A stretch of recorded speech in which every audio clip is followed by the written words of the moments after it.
Hello, everybody. My name is Steve McLeod. This is my friend John Whidden. Hello. And welcome to another edition of This Sonic Obsession, Christmas style. So the tree is up. Oh, it is? Where? Upstairs. Upstairs, okay. You didn't even notice. No, I didn't actually. The stockings are hung, but more importantly, our best of albums of the year, our first edition for This Sonic Obsession, has been formulated and curated and debated. New commercial releases, not reissues. We'll save the reissues for maybe next week. So John, you kick it off. What was your 10th favorite album of this year? No surprise to you, it is the same as your 10th favorite album of the year. It is called Tone Poem. It is by Charles Lloyd and the Marvels. Wonderful album. It's the only new music that has been issued under the Tone Poet series that Blue Note started, I guess, a couple of years ago now, which were basically reissues of jazz albums, and it's a wonderful series, as we both agree. Yeah. Anyway, this album came out, and it's a great jazz album, of course. But for me, I think the thing that I really enjoy the most about this album is the guitar playing by Bill Frisell and Greg Leese. Both are just amazing guitar players, and it seems every project that they play on, whether it be live or whether it be in the studio, it's great. And they kind of take playing to a totally different level. Very, very good players, very tasteful players. And to me, that's the standout part of this album. I really love that sound that they get. Yeah, it's my 10th pick, obviously, as well. The sound quality on this is superb. It was mastered and cut by Kevin Gray at Coherent Sound, and I think it was one of the best albums, sound-wise, that I heard all year. We should say that it is a totally instrumental album. Mm-hmm. Yep. Mostly covers. There's a couple of Charles Lloyd originals, but it's just a fabulous listen from beginning to end, sonically beautiful, and our 10th pick for album of the year. And the same pick. I must reiterate that. My 9th choice goes to a band that's based in Halifax. It is Campbell and Johnson, and the name of the CD is Campbell and Johnson's Black Market Band. Just a really good rock and roll, blues-infused album. They have got a lot of really good talent within the band. Tremendous musicians, both of them on guitar and vocals. I've happened to see them a couple of times live in the last little while. Tremendous live. They play selections from this CD, but they do really great versions of some classics like "Feeling All Right" and "Whippin' Post." They've got a really good handle on what it means to play some of this older rock and roll and to kind of bring that sound into their contemporary music as well. So anyway, it is Campbell and Johnson's Black Market Band. My number 9 album is Daddy's Home by St. Vincent, aka Annie Clark, who I think has been one of the most artistically interesting singer-songwriters of the last 10 years or so. She reminds me of a female David Bowie in the sense that she is very much chameleon-like. She changes all the time, musically and physically. She never looks the same from album to album. And this album is very much steeped in the 1970s. It sounds, funky at times, rocky. She has great female backup vocals throughout this album. And it's just a very accessible album that just captured me from the first time I heard it. And it's an album I just go to time and time again. That's the number 9 album, Daddy's Home by St. Vincent. My number 8 choice goes to Hayes Carll, and it is called You Get It All. Hayes Carll is an artist who is continuing that great tradition of singer-songwriters from Texas. I don't know if there's something in the water in Texas when it comes to putting words and music together, but for me it goes way back to Buddy Holly. And right up to Hayes Carll and other acts over the years, including Guy Clark, Lyle Lovett, Townes Van Zandt. I mean, some of the best songs ever written, I think, come from that group of people and other singer-songwriters from Texas. On his new album, he talks about God coming down to check things out and not seeing some Nice Things is a good way to put it. And he also wrote a song, very touching song, about Alzheimer's disease, which has got a lot of attention on YouTube from people making comments. So he's that kind of singer-songwriter. He can write stuff that's kind of funny, like Nice Things about God coming down to earth. And God, in this case, is a woman, and to other touching things like Alzheimer's disease. And he does it very effectively. The album was produced by his wife, Alison Moorer, who's an amazing artist in her own right, of course. And she helped out co-writing a couple of the songs. So Hayes Carll is my pick for number 8. You Get It All. My number 8 pick is The Future Bites by Steven Wilson. Now, Steven Wilson is one of my more favorite artists of all time. He's prolific, one of the most prolific, and I think consistently good musicians working today. This new album has sort of alienated half of his fan base. The last couple of albums, actually. He's moving towards a more pop sound, and from something that's been traditionally proggy, classic rock, Floydian, Pink Floydian in its sound and tone, even prog metal a bit, and I will admit that it's not up there with some of the peaks of his solo career, like Hand Cannot Erase. But to me, anytime a Steven Wilson album comes out, it's a special day.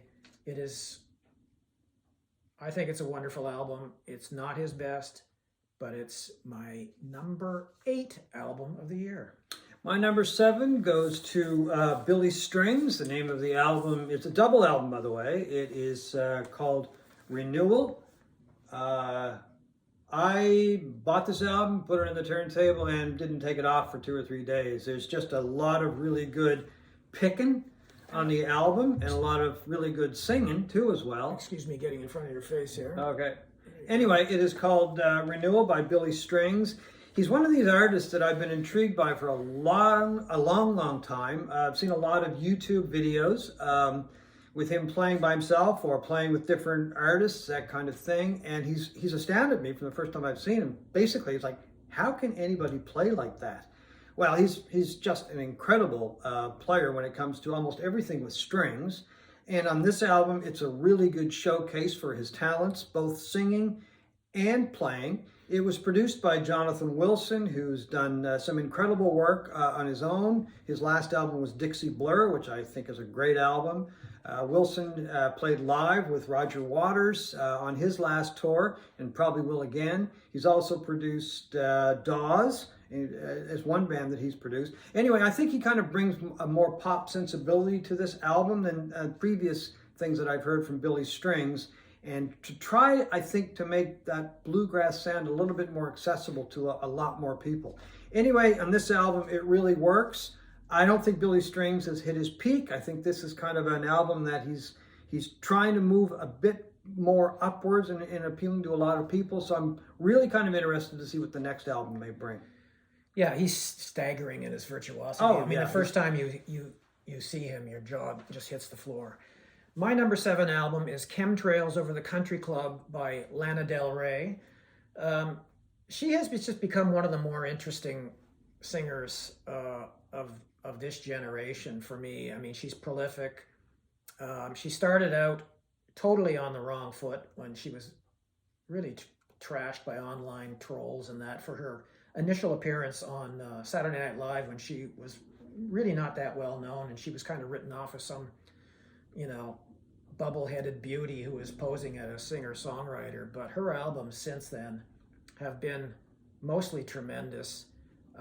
She has this 60s sensibility, that Capitol Records sound of orchestrated pop, lush pop, mournful pop, in the sense of people like, and I hate to use these comparisons because her music sounds nothing like Bobby Gentry or Nancy Sinatra, but it came sort of out of that pop music of the time. Yeah, like Wichita Lineman by Glenn Campbell, and people like that. It's beautiful. It's lush. Her lyrics are great, and this was her second album of the year. The last one was called Blue Banisters, or the second one was called Blue Banisters. And how often do you see albums come out twice a year from artists? She's really become an exceptional singer and songwriter, and very compelling. Yeah, I think she just got a wonderful voice. My next choice is We're up to number 6. number 6. My number 6 choice is from the group Larkin Poe, which is two sisters, Rebecca rather, and Megan Lovell. They perform as the group Larkin Poe. They joined with a very small orchestra in Miami. I think it was about a year ago that they put on this performance. And the name of the orchestra, and I hope I do have this correct, New Deco Ensemble. And they're basically a blues-oriented group. But they brought in the orchestra to add something different to some of their material. And at first glance, I'm like, gee, I don't know if this will work, right? It does. It's a beautiful sounding album. The orchestra enhances their sound. It's not as hard driving as some of their other material might be, simply because the orchestra's there and it kind of makes it a little bit more mellow. But at the same time, it adds just another layer of sound to the great compositions by this group and the amazing talent of these two sisters. So it's called Paint the Roses, and it is by Larkin Poe. My number 6 album is Promises by Floating Points, Pharoah Sanders, and the London Symphony Orchestra. It sounds like a strange collaboration, but it isn't. It's produced one of the most compelling pieces of music this year, and an album that's topping a lot of music charts. I see it on a lot of charts, yeah. It's 44 minutes long, and it's central. There's a central theme that runs through the whole thing. It's a 7-note phrase, keyboard phrase, that repeats every 9 seconds throughout this. And Pharoah Sanders, a free jazz sax pioneer, plays throughout, not continuously, but plays these really emotional solos throughout, and it peaks at the end with the symphony orchestra kicking in. It's calming, it's meditative, it's definitely not party music, but it is one of the most interesting and beautiful pieces of music produced this year. That's Promises. It's my number 6 album of the year, John. Okay, we had said charts, but we meant on the top of on a lot of lists of favorite albums. Yes, not charts. It's interesting though. We've got Pharoah Sanders and we've got Charles Lloyd. Both on our sax list. players over 80 years old. Right. I mean, that is incredible, really. The fact that they're still playing and still making, very Compelling good, compelling music as well. Okay. All right. So my next choice is the same as your number 5. Yeah. And this is amazing. We have 2 albums that are the same number. Who knew we had similar taste? It is Layla, not by Derek and the Dominoes. It is by the Tedeschi Trucks Band, with a little help from Trey Anastasio from Fish and Doyle Bramhall II. Actually, a correction. It's Layla Revisited. Layla Revisited. Sorry. Yeah, I tend to just call it Layla. Yeah. At first, I'm like, do we really need another version of Layla? Because the first one is a masterpiece. But on listening to it, and I love Tedeschi Trucks, on listening to it, I go, yes, we do, because they just do a bang-up version of this album. Both Trucks and Doyle Bramhall have played live with Clapton, so they've played a number of these songs live over the years when they've played with Clapton. And I think they just do a tremendous job of the album. I mean, the guitar work on the album is, you can't beat it. I mean, look at the guitar players that are there, right? Yeah.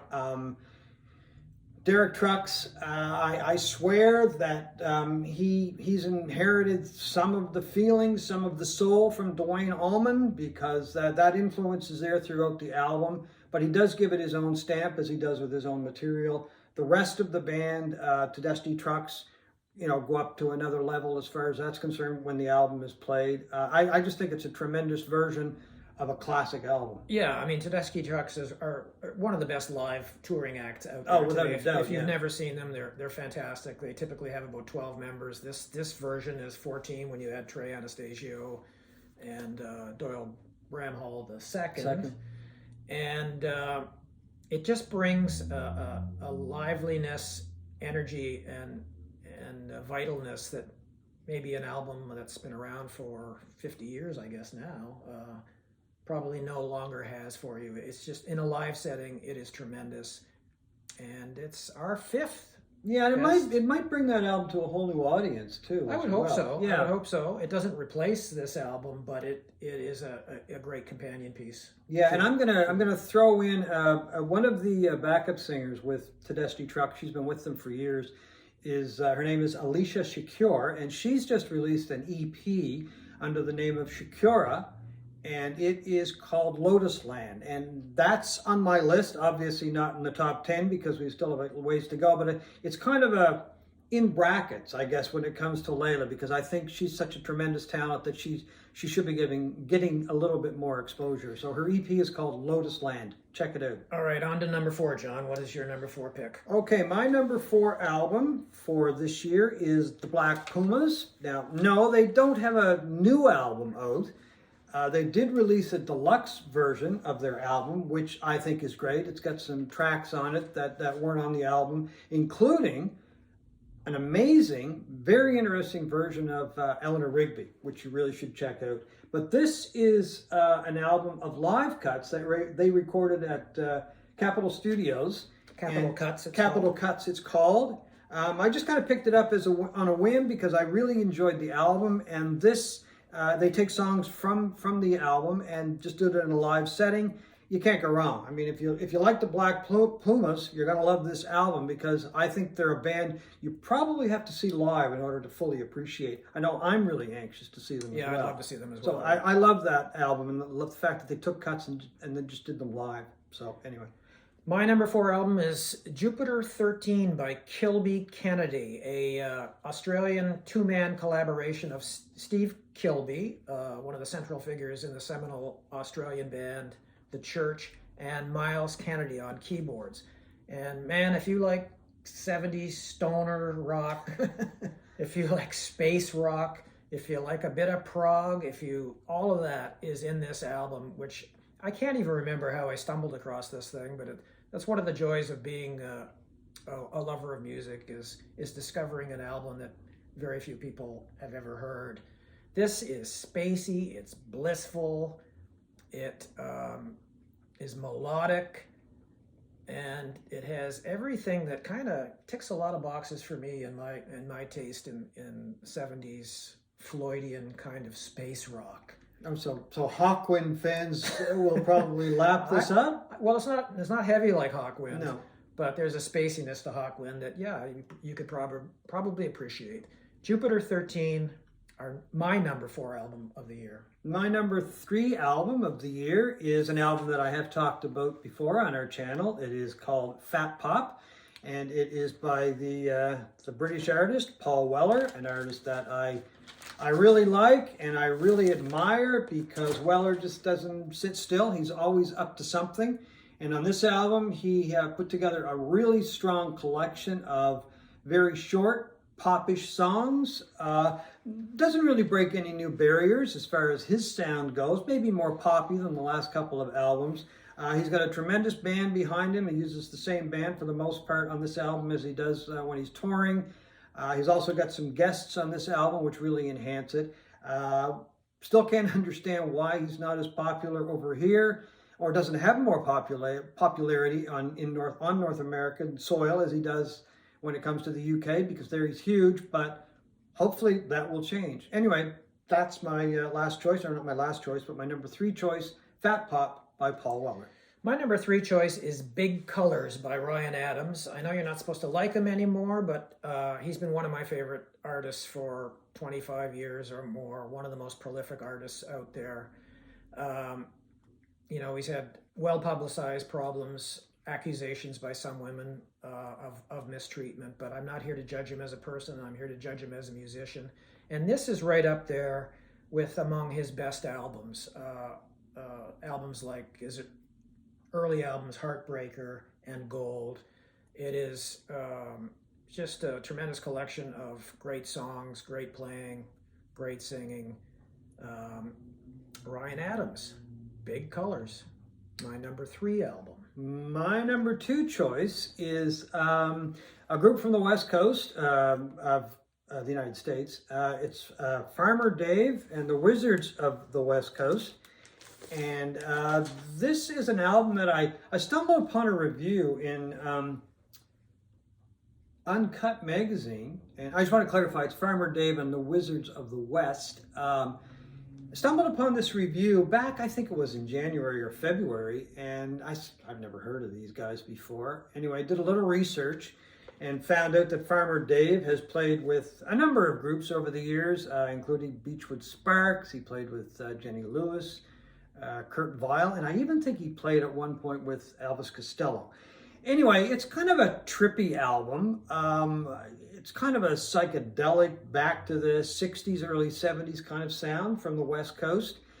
I don't want to say it's background music. It doesn't really jump out at you. It's very mellow, but it's a lot of fun to listen to, and they just have a really nice sound that it's very relaxing. And as I said, it's very trippy, very reminiscent of some of the sounds that came out of the West Coast in the late 60s. So it's Farmer Dave and the Wizards of the West. My number 2 album is Lindsey Buckingham by Lindsey Buckingham. I've always been a fan of this guy's ability to write melodic songs. I'm a big fan of him as a guitar player. And this, to me, is his best solo album since Out of the Cradle in, well, I guess probably 25 years ago came out. It makes me wonder why Fleetwood Mac gave him the boot, because I think they probably could have used these songs on their next album, if there is a next album. But we won't get into the personal reasons why bands break up. And well, especially Fleetwood Mac. We'd be here all night. Yeah, we'd be here all night. I think they probably had about 50 members, haven't they? Over the I years. lost track. Yeah, but this is vintage Lindsey Buckingham. The songs are great. He's not doing anything different than he did in 1975. It sounds like it belongs on a Fleetwood Mac album. It is exceptionally good for someone who's been around for as long as he has. You just don't expect that level of quality, but it is an album that I took to immediately. I've been playing a lot. It is Lindsey Buckingham by Lindsey Buckingham, my number 2 album of the year.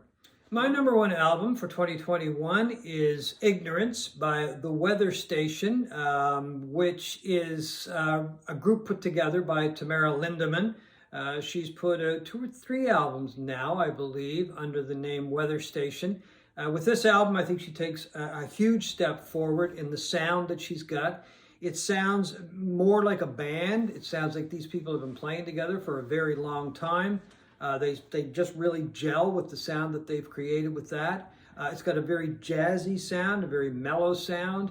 I mean, it's quite easy to tell that she was influenced by fellow Canadian Joni Mitchell, both in her lyrics and in her singing.